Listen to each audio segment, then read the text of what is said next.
Alongside the new MacBook Airs that were announced on Monday, Belkin quietly released this new MagSafe dock for your Apple TV. Now, this was the dock that was featured during the event that first introduced FaceTime on Apple TV. And honestly, I've actually never tried that feature before because, well, I had nowhere to put my phone.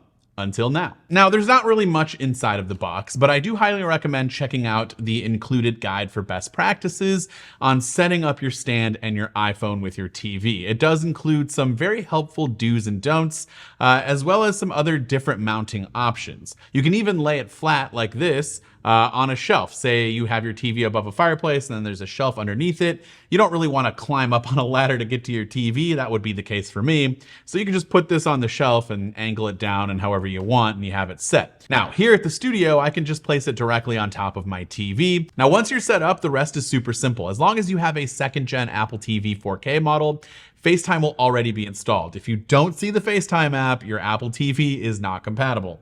Since this was my first time using FaceTime on an Apple TV, I was actually pleasantly surprised. It's a great option for like large group FaceTime. So maybe you have multiple people in your house that want to talk to the other person. This is a great way to capture everybody in the frame at the same time, and everybody can also see that person on a larger screen. Definitely during share play sessions as well, it could be a really cool thing to do. There's like multiple layouts that you can have. I tried a split screen layout where I was able to have the Apple TV app and the person that I was FaceTiming. And it's kind of cool. If you want to watch TV and talk to them at the same time, you can do that. You also have all of the usual FaceTime effects. You have center stage, and reactions are available as well. I truly enjoy the large screen experience for FaceTime. Making video calls with friends and family, or even just alone here at the studio, was so much better.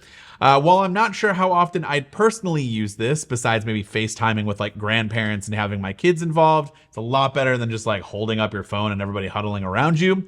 The Belkin stand makes this setup and the whole situation just hands-free and so much easier and so much more enjoyable. So if you plan on using FaceTime on your Apple TV quite frequently, I highly recommend you pick one of these up. But of course, I would love to hear from you down in the comments below. What are your thoughts? Have you ever used FaceTime on an Apple TV? Do you like it? Do you not? Let me know in those comments down below. This is Dan with MacRumors. Thanks so much for watching, and I hope to see you around in the next video.